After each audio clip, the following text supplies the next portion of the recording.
Welcome to this week's edition of Pirate Talk. I'm David Griffin alongside Randy Jackson, as well as our guest, Raphael Gaines. And Coach, congratulations on a big win leading up to Rivalry Week. Thanks, David. It was a good win on senior night, and we feel good about our production, and it was just a good tune-up, momentum builder for, like you said, a big game against West Mesquite this week. So a couple of plays that stood out last week? We had, again, 59-7, so we had some big plays. First big play was Nate Gaines on a slant and run in the first half that really kind of got us going. Nice ability to keep his feet. Was that the one where he kept his Yes, feet? sir. Yeah. That, great balance there. Thought he was going to go down. Then the next one is right before the half, I think less than a minute.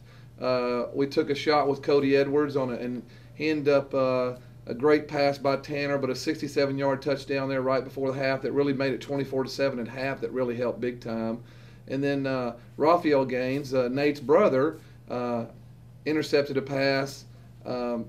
His fourth interception of the year. Just he's a ball hawk back there. High points the ball, does a great job.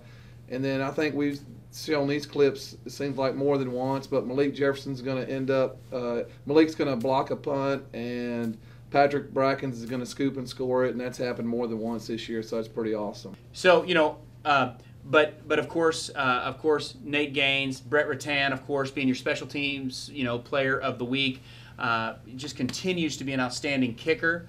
MVP Jefferson, you keep giving that guy that award. You just can't get away from it, huh? Yes, sir. He just keeps earning that award. Big play guy, and just does a great job, and just a playmaker. Brett Rattan had a 49-yard field goal, so that's got to be somewhere up in our records here. Yeah. And then Nate Gaines, who's a receiver for us, our deep snapper got hurt, so Nate stepped in and deep snap for us. And could have used Buck Rogers because he'd done it a couple of weeks ago. That's right. We got a few guys who we can throw back there. That's good. Well, let's talk a little bit about this week. So, Raphael, last week's game, fourth interception of the season. What is it that, as a senior, you're trying to communicate to some of these younger guys about being aggressive on defense?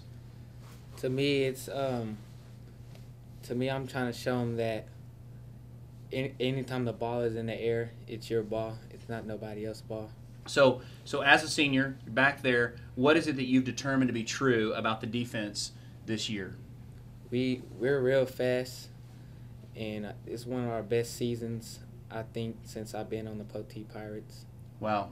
Yeah, I've got a chance to see both Mesquite and Poteet, and I think pound for pound, these are two of the best defenses I've ever seen.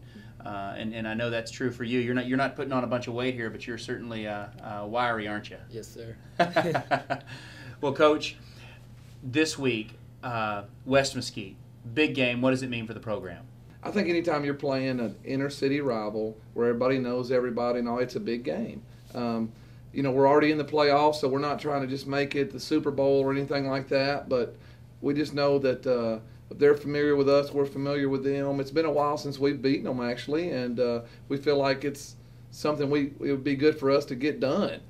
Last year we felt like we had them on the ropes, and they played a great second half. Coach Overton's a great coach as well. He's a great coach and a great guy. They have a lot of very good coaches over there and very good players. Just we have the utmost respect for them, and we know it'll be a battle. Right, but this year with the sophomore quarterback in Vigil, he's certainly come through. But of course, anytime you have the running back Reason behind him, that makes him even better, huh? That's right. And Chasen was a starter from day one his freshman year, and so really he's not a typical sophomore. They run that same spread offense, and they just do a great job. And we feel like they'll be probably the most dangerous offense we've faced this year. But as good as that offense is, and it may be the best one you've seen, that's not really the most outstanding side of the ball for the West Mesquite Wranglers. It's actually their defense, isn't it? Most teams are better offensively than they are defensively, and I think as good as West Mesquite is offensively, they're the exception to the rule. They've got just speed everywhere on defense. They fly around to the ball.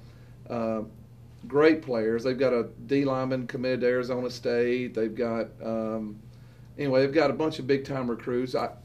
Just a couple of kids I want to talk about is the first one's an undersized kid who I think doesn't get near enough attention, Daryl Battles, an inside linebacker, just a great kid and a great player. And then There's a safety back there, number 2, Cameron Miles, who we have to know where he is. He's been starting. This will be his 3rd year. And, one of the top recruits in the state. yes, sir, going to Tennessee. And so just big-time players. And we feel like it'll be a hard-fought game, and there'll be some adversity. It'll just be a tough one, and it'll be a battle, and we hope we can win a close one.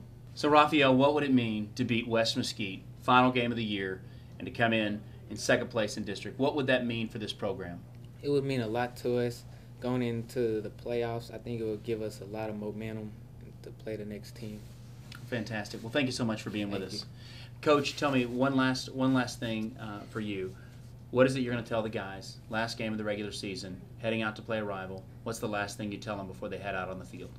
Yeah, after last year when we were up 21-3 and we let it get away, and we're so familiar with West, it's 10th game of the year. I just don't think I have to say much to them at all. I think that if I've got to say any kind of big speech to get them fired up and all, then we're probably in trouble anyway. So these guys know, and I won't say a whole lot to them, and we'll just go out and perform and have fun, I hope, and just play a great game. Thank you, Coach. Thank you.